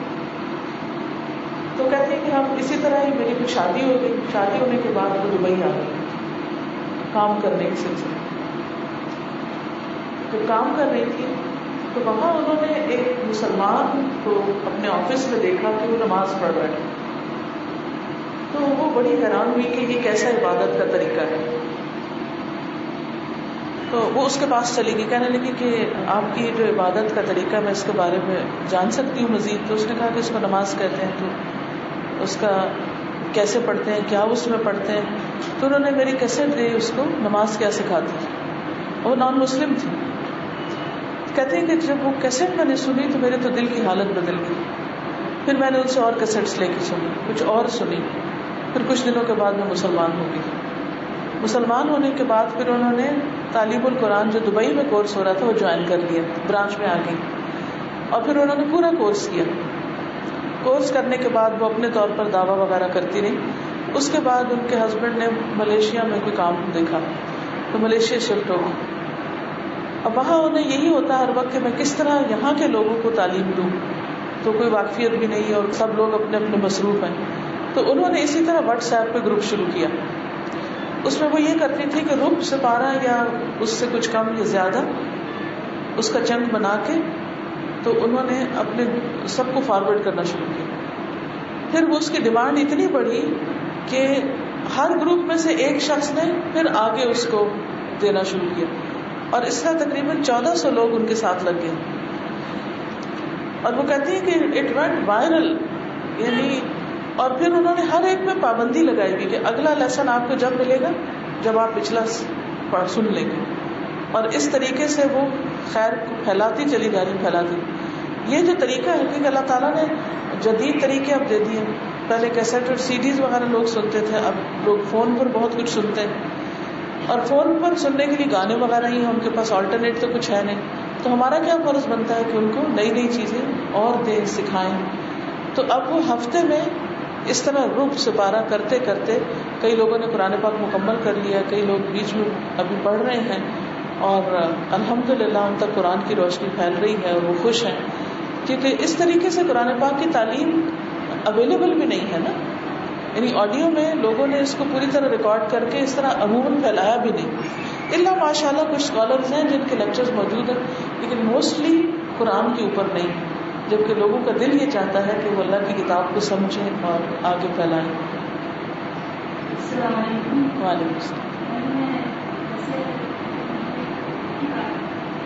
7 سال میں میرا کورس پورا ہوا تو مجھے شوق کا پتہ نہیں، پتہ نہیں کس طرح میرے شوق کا پتہ چلی ہے. میرے شوق ہے میرا بیٹا ہے وہ 3 میں سو بدوائیں دیتے ہیں، اور بدوا کو لگے کیوں بدوائیں لگے گی کہ اگر اس نے نہیں، اگر اس نے بیٹے نے کوئی برا کام نہیں کیا تو پھر نہیں لگتی. میری بیٹی نظر خرابی ہے، مطلب یہ کہ میں پورے خاندان کی محبت میرے ساتھ سوسائٹی میں لگے گی. میں بھی نہیں پڑھتا ہوں، میرے گھر میں بیٹھ کے انہوں نے کشنا تو مجھے اس طرح کی پاس میرے شوہر کو کرتی میں نہیں. آپ دوبارہ دہرائی شروع کر دیں، حدیث کا پڑھنا شروع کر دیں، پھر فقہ القلوب کی کلاسز ہیں وہ اٹینڈ کرنا شروع کر دیں.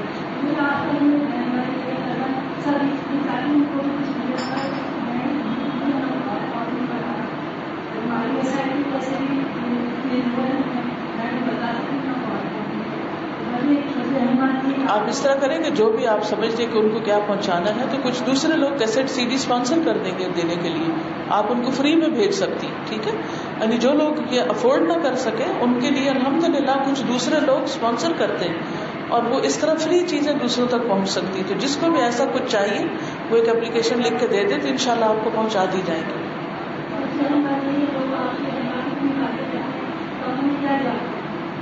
کیا جواب دینا ہے؟ آپ لوگوں نے سنا ہی ہے، جو کچھ میں کہتی ہوں وہ سنا ہی ہے. ان سے کہا کریں کیا آپ نے ان کو سنا ہے، کیا آپ نے ان کو دیکھا ہے، دلیل سے ثابت کریں کہ کیا بات وہ غلط کہتی ہے جو قرآن و سنت سے ہٹی ہوئی. تو اگر وہ وہی کہتی ہے جو قرآن میں لکھا ہے، وہی کہتی ہے جو محمد صلی اللہ علیہ وسلم فرماتے تھے یا کرتے تھے، تو اس میں کیا غلط بات ہے.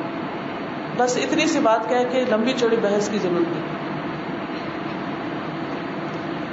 اور سب سے بڑی بات یہ کہ دعا کیا کریں، جیسے نبی صلی اللہ علیہ وسلم دعائیں کیا کرتے تھے کہ ابو جہل کے لیے بھی اور حضرت عمر کے لیے بھی. تو اللہ تعالیٰ نے حضرت عمر کو ہدایت دے دی تھی، تو اللہ تعالیٰ ان کو بھی ہدایت دے سکتا ہے. وعلیکم السلام.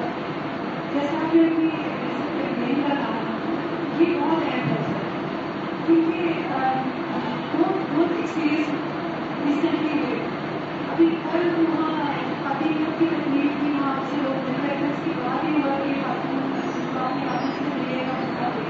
رات میں کیونکہ باتیں سن کے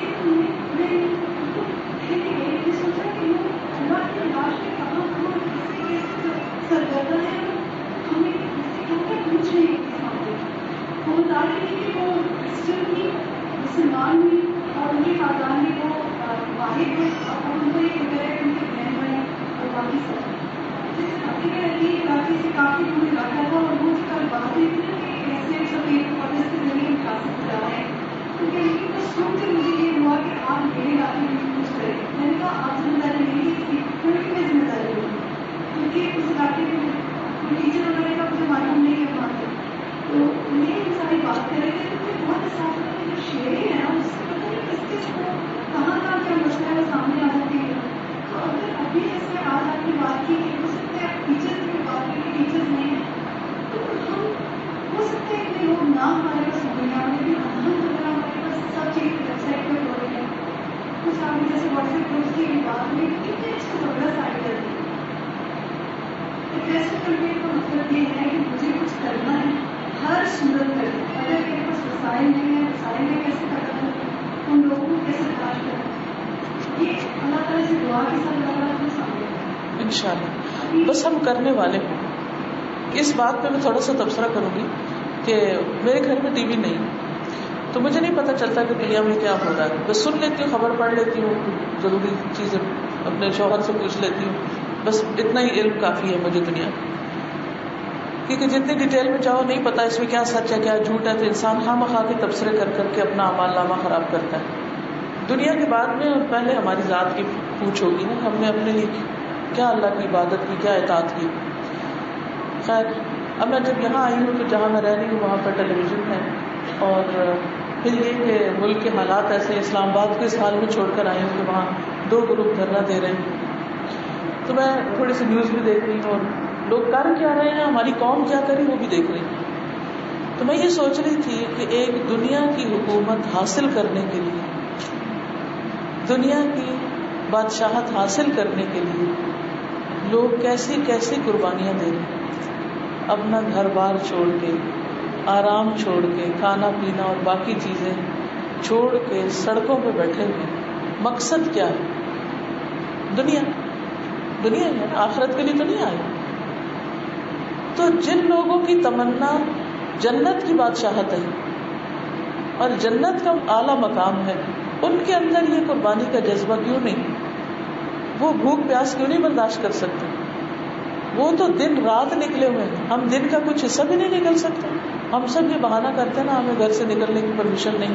ان کو کیسے پرمیشن ملی ہوئی ہے؟ اتنا خطرہ مول لے کے وہ کیسے نکلے بیٹھے ہیں؟ اتنی سخت گرمی اور دھوپ میں, اور اسلام آباد کی جو ہیومیڈیٹی اور ہبس ہے اس کے اندر کیسے بیٹھے ہیں؟ اور پھر وہاں بیٹھ کر سارا دن کر کے رہے ہیں. جو باتیں وہ سن رہے ہیں ان باتوں کی کیا قیمت ہے؟ یعنی ایک طرف قرآن کی تعلیم کو آپ دیکھیں کہ ایک ایک آیت آپ سنتے جاتے تو آپ کے خزانہ ملتا جاتا, روشنیاں آپ کے سامنے آتی جاتی. وہ لوگ جو سپیچز سن رہے ہیں ان سپیچز کے اندر کیا ہے, کیا باتیں کی جا رہی ہیں, کیا ڈائریکشن مل رہی ہے, کیا ہدایت مل رہی ہے, کیا حاصل ہو رہا ہے, ہماری عقل کہاں گئی ہے؟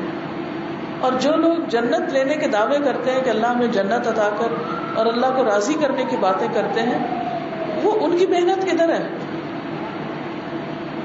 ان کی قربانیاں کہاں ہیں؟ تو پھر ہم اپنے دعووں میں کتنے سچے ہیں؟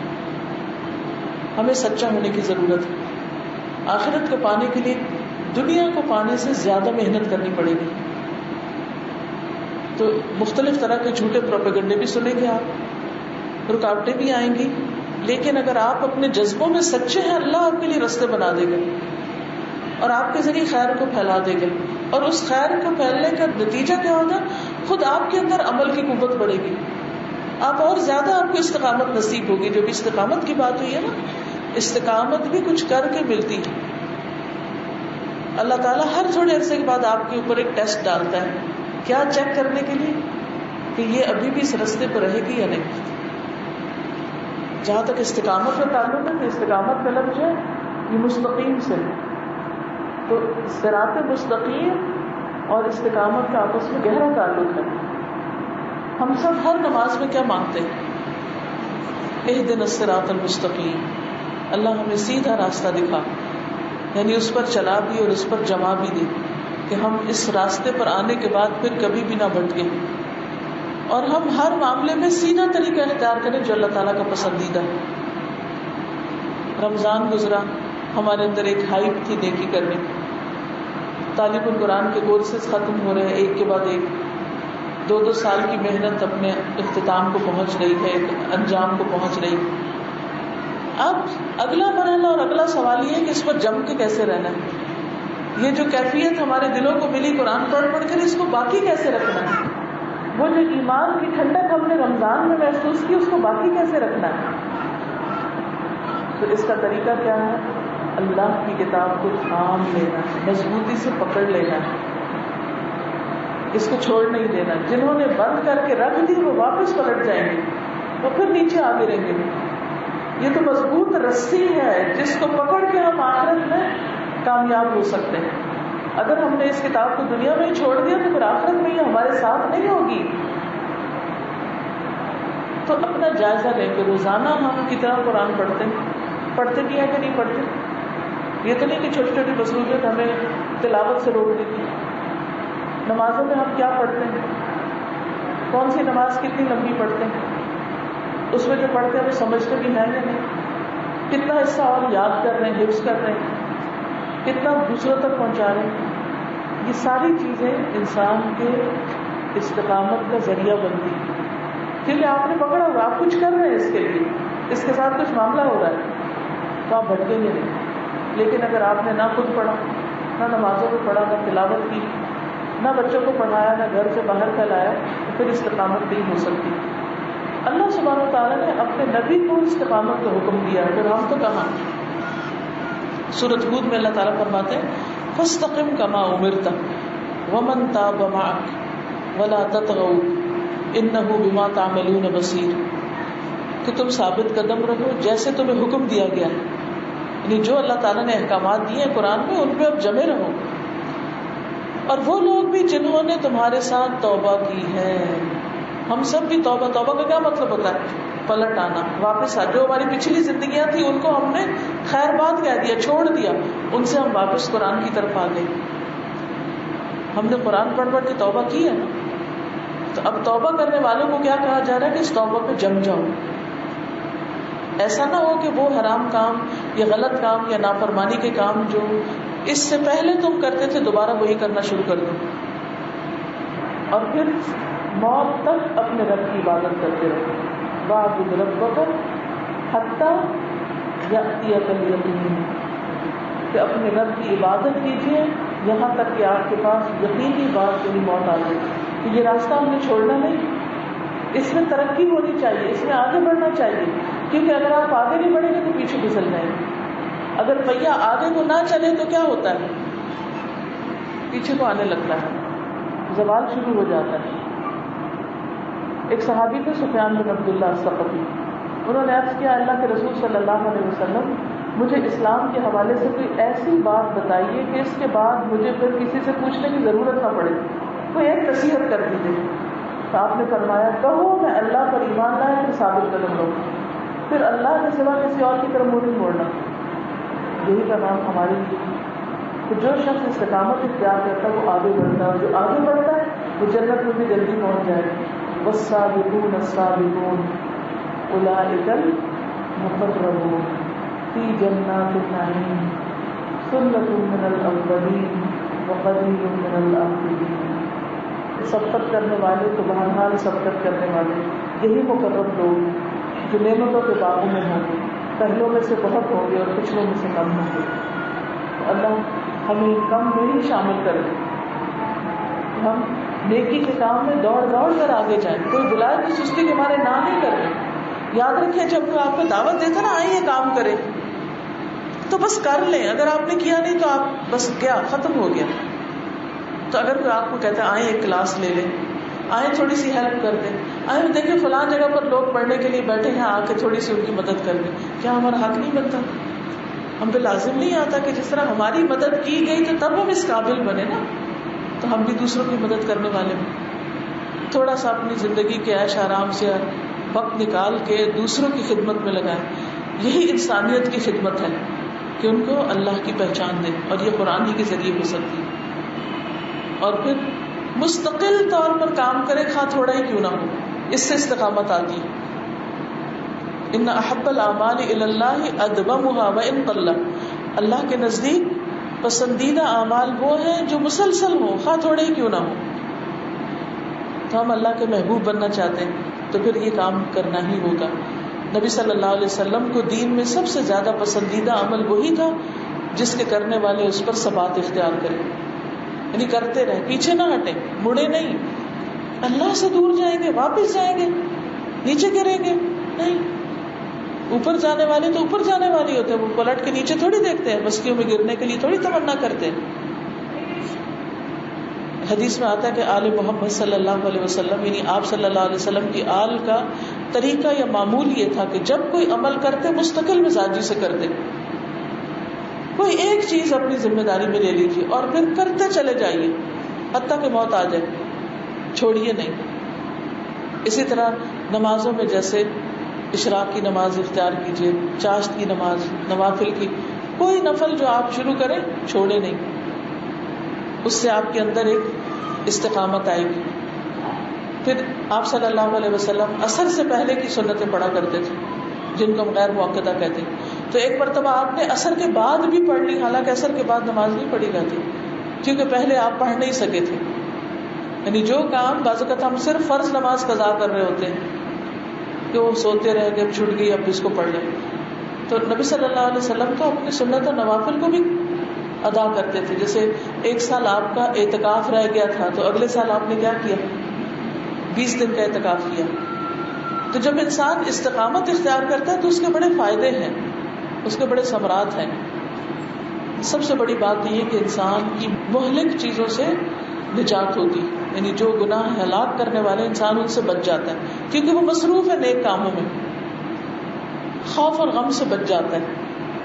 ابھی یہ قرآن مجید کی ایک آیت ہے سورۃ الاحقاف کی 13-14، اس میں آتا ہے ان الذین قالوا ربنا اللہ ثم استقاموا فلا خوف علیہم ولا هم يحزنون اولئک اصحاب الجنۃ خالدین فیہا جزاء بما كانوا يعملون. کہ بے شک وہ لوگ جنہوں نے کہا کہ اللہ ہمارا رب ہے پھر اس پہ جم گئے، ان پہ کوئی خوف نہیں آئے گا، نہ وہ غمگین ہوں گے. تو یہ استقامت کا کتنا بڑا فائدہ ہے. اور آخرت میں فائدہ کیا؟ اولئک اصحاب الجنہ، استقامت والے ہی جنت میں جائیں گے. نیک کام تو بہت لوگ کرتے ہیں لیکن کر کے چھوڑ دیتے، پھر بھول جاتے ہیں. تو اینڈ اچھا ہونا چاہیے، اینڈ تک اس کو لے کے جانا چاہیے چاہے کتنی ہی مشکل کیوں نہ ہو. تو اللہ تعالیٰ فرماتے جزاء بما كانوا يعملون، یہ اعمال کا بدلہ ہے جو وہ کرتے تھے، کچھ کرنے کا صلہ ہے. پھر ابھی جو آیت آپ نے سنی ان الذین قالوا ربنا اللہ ثم استقاموا، جنہوں نے کہا اللہ ہمارا رب ہے، یعنی اللہ کو پہچان لیا اور اس کو اپنا رب مان لیا، پھر اس پہ جم گئے، یہ نہیں کہ پہچان کے بھی چھوڑ دیا. تو ان کا انجام کیا ہے؟ تتنزل علیہم الملائکہ، ان پر فرشتے نازل ہوتے ہیں، یعنی فرشتوں کی دوستی نصیب ہوتی. اور وہ کیا کہتے ہیں؟ اللہ تخافوا ولا تحزنوا، خوف نہ کرو، غم نہ کرو، وابشروا بالجنۃ التي كنتم توعدون، اس جنت سے خوش ہو جاؤ جس کا تم سے وعدہ کیا جاتا ہے. نحن اولیاؤکم فی الحیات الدنیا، ہم دنیا میں تمہارے دوست ہیں. تنہائی کہاں سے رہی؟ لونلینس کہاں سے ہوا؟ سب ختم ہو جائے گا لونلینس جب فرشتوں کی دوستی نصیب ہوگی. اور پھر وہ کیا کہتا ہے؟ اللہ تخافوا ولا تحزنوا، غم نہ کرو، دکھ نہ کرو، پریشان نہ ہو. وہ تسلیاں دیتے ہم تمہارے دوست ہیں دنیا میں اور آخرت میں بھی. قبر میں بھی فرشتے دوست بن جائیں گے، نہ تو ماریں گے، مجرموں کو تو ماریں گے وہاں بھی ہم سے. وَلَكُمْ فِيهَا مَا تَشْتَهِي أَنفُسُكُمْ، وہاں تمہیں وہ ملے گا جو تم چاہو گے، کیونکہ آج تم وہ کر رہے ہو جو اللہ چاہتا ہے، کل تمہاری چاہت کے مطابق تمہیں دیا جائے گا. وَلَكُمْ فِيهَا مَا تَدَّعُونَ، اور جو تم مانگو گے وہ تمہیں مل جائے گا. دنیا میں کتنی دعائیں مانگتے ہیں لیکن نہیں پوری ہوتی، لیکن آخرت میں سب مل جائے گا. اور یہ بخشنے والے مہربان رب کی طرف سے مہمانی. تو اگر ہم رحمان کے مہمان بننا چاہتے ہیں تو لازم ہے کہ ہم پھر اس راستے پر استقامت اختیار کریں. اگر آپ کو جاتے وقت کچھ بھی یاد نہ رہے جو آج آپ نے سنا تو صرف ایک لفظ رٹ کے چلے جائیں، استقامت. اب اس راہ کو چھوڑنا نہیں. کہیے اپنے آپ کو آگے کیا کام ہے؟ اب اس راہ کو چھوڑنا نہیں. انشاءاللہ دوسروں کی مدد کرنی، دوسروں کی خدمت کرنی. نبی صلی اللہ علیہ وسلم نے فرمایا بے شک بعض لوگ مسجد نشین ہوتے ہیں.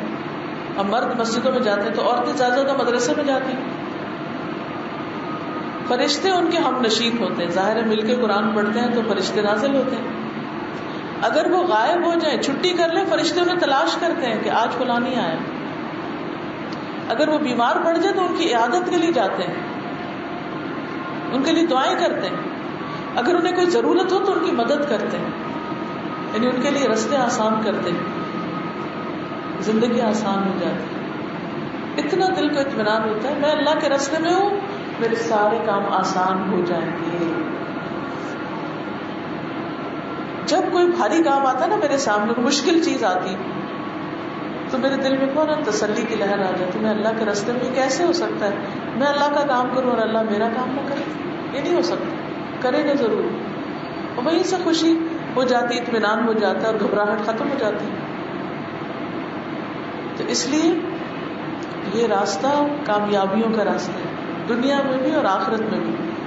اللہ تعالیٰ کا وعدہ ہے وَأَن لَوِ اسْتَقَامُوا عَلَى الطَّرِيقَةِ لَأَسْقَيْنَاهُم مَّاءً غَدَقًا، اگر وہ اس راستے پر قائم رہتے تو ہم انہیں بہت وافر پانی پلاتے. یعنی دنیا کی نعمتیں بھی بہت دیتے، کمی نہ آتی. دنیا میں محتاجی سے اللہ نکال لیتا ہے، یا تو دل غنی ہو جاتا ہے یا نعمتیں وافر ہو جاتی ہیں. تو یہ جو رکاوٹیں آتی ہیں نا دنیا میں بھی، یہ بھی اس وجہ سے آتی ہیں ہمارے اپنے گناہ ہوتے ہیں تو ہم نیکیوں سے محروم ہو جاتے ہیں. لیکن ہم دوسروں کو بلیم کرنے لگتے ہیں، غلطی ہمارے اپنے اندر ہوتی ہے. وہ کب نظر آتی ہے؟ جب قرآن کی روشنی ملتی ہے. کیونکہ انسان جو وہ تھوڑی دلا اذا مسہ الشر جزوعا، ذرا سی تکلیف ہوتی جزا فضا کرنے لگتا ہے، شور مچانے لگتا ہے. لیکن یہ خامی کس میں نہیں ہوتی؟ کس میں نہیں ہوتی؟ الا المصلین الذین هم علی صلاتهم دائمون، جو اپنی نمازوں میں دوام اختیار کرتے ہیں، پابندی کرتے ہیں، ان کے اندر یہ نہیں ہوتا. ہم ٹھان لیں کہ ہمیں اللہ ہی کی اطاعت میں بوڑھا ہونا ہے، نمازیں پڑھتے ہوئے، روزے رکھتے ہوئے، صدقہ خیرات کرتے ہوئے، دوسروں کی مدد کرتے ہوئے، دوسروں کے کام آتے ہوئے، دین پھیلاتے ہوئے، اس راستے کو ہم نے نہیں چھوڑنا، چاہے جو مرضی ہمارے خلاف بولے. اور جو شخص مرتے دم تک عبادت پر استقامت اختیار کرے، اس کی موت کیسے آئے گی؟ اتنی خوبصورت حدیث ہے، عمرو بن مرہ الجہنی سے روایت ہے کہ قبیلہ بنو قزاع میں سے ایک شخص نبی صلی اللہ علیہ وسلم کی خدمت میں حاضر ہوا. عرض کیا میں گواہی دیتا ہوں کہ اللہ کے سوا کوئی معبود نہیں اور آپ اللہ کے رسول ہیں، اور میں 5 نمازیں پڑھتا ہوں، رمضان کے روزے رکھتا ہوں، اس کا قیام بھی کرتا ہوں یعنی راتوں کو، زکوٰۃ بھی دیتا ہوں. رسول اللہ صلی اللہ علیہ وسلم نے فرمایا جو شخص ان اعمال پر فوت ہوا، یعنی اپنے فرائض ادا کرتے ہوئے پابندی کے ساتھ فوت ہوا، وہ صدیقین اور شہداء میں سے ہے. تو ہمیں موت نہ آئے مگر اللہ ہی کے راستے میں، تو قبر بھی اچھی، آگے آخرت بھی اچھی. تو ہمیں رمضان ہو یا ختم قرآن ہو، اس کے بعد اچھی عادتوں کو برقرار رکھنا. روز جو پڑھنے کی عادت آپ کو پڑی ہے اس کو کنٹینیو کریں، پھر دماغوں کو زنگ نہیں لگا لینا جیسے میٹرک ایف کر کے آپ نے کتابیں بند کر کے رکھ دی. اس علم کو کنٹینیو کرنا ہے. اب اس کے بعد آپ بخاری کا کورس کریں، بخاری کا ہو جائے تو پھر آپ اور کورسز بھی کریں. جیسے بہت سی کتابیں میں نے پڑھا دی ہیں، ان میں سے ایک کے بعد ایک پڑھتے چلے جائیں. علم کے خزانے ہیں جو صدیوں سے بند پڑے، اور ان میں سب سے زیادہ اہم کتاب جو ہے وہ فقہ القلوب ہے، جو میں ہر فرائیڈے کو لیتی ہوں آن لائن، دن کے 2 سوا 2 بجے. آپ کے گھر میں اگر انٹرنیٹ کی سہولت ہے تو آپ اس کو جوائن کر سکتے ہیں الوداع لائیو پر. اور اس میں کیا ہوتا ہے؟ اللہ تعالیٰ کے نام، اللہ سبحانہ تعالیٰ کے نام جو اللہ تعالیٰ کی پہچان ہے. اس میں اللہ سبحانہ تعالیٰ کی معرفت کی باتیں ہوتی ہیں، اور وہ اشرف العلوم ہے. اللہ کے نام جاننا کیا ہے؟ اشرف العلوم، سارے علوم سے زیادہ شرف والا. تو ہر قیمت پر اس کتاب کو آپ پڑھیں. پھر اسی طرح یہ ہے کہ اگر رات کا قیام آپ نے شروع کیا تو آپ اس طرح نہ ہو کہ کبھی کریں کبھی نہ کریں، اللہ کہ سفر ہو یا کوئی مجبوری ہو. پھر اسی طرح یہ ہے کہ نیک اعمال کی حفاظت کریں. حافظوا علی الصلوات، نمازوں کی پابندی، وقت پر ان کو ادا کرنا، برے کاموں کا ارتکاب نہ کرنا، اعمال کو ضائع ہونے سے بچانا، دوسروں کی غیبت اور بدگمانی سے بچنا کیونکہ یہ اعمال کو برباد کر دیتے ہیں. پھر نیکی کے مواقع سامنے آتے ہی نیکی کر گزرنا، دیر نہ کرنا، کیونکہ یہ نہیں ہوتا کہ نیکی کا موقع آیا اور پھر انسان سستی کرے اور پھر وہ ادھر ہی کھڑا رہے، وہ تو چلا جائے گا. قرآن مجید میں آتا ہے والذین یؤتون ما آتوا وقلوبهم وجلۃ انہم الی ربہم راجعون. وہ لوگ جو دیتے ہیں ڈرتے ہوئے دیتے ہیں کہ اپنے رب کی طرف واپس جانا ہے، تو اس لیے یہی جو کچھ کرنا کر لیں. اولئک یسارعون فی الخیرات، یہی لوگ نیکیوں میں بھلائیوں میں جلدی کرتے کیونکہ ان کو موت یاد ہوتی ہے. وَهُمْ لَهَا سَابِقُونَ، اور وہ اس میں آگے بڑھ جاتے ہیں. پھر نیکیوں کے ذریعے برائیوں کا خاتمہ. کوئی آپ سے اچھا نہ کرے، آپ اس سے اتنے اچھے ہو جائیں کہ اس کی طرف سے آپ کو دل بالکل صاف ہو جائے، آپ اس سے محبت کرنے لگ جائیں. یہ ہے کامیابی.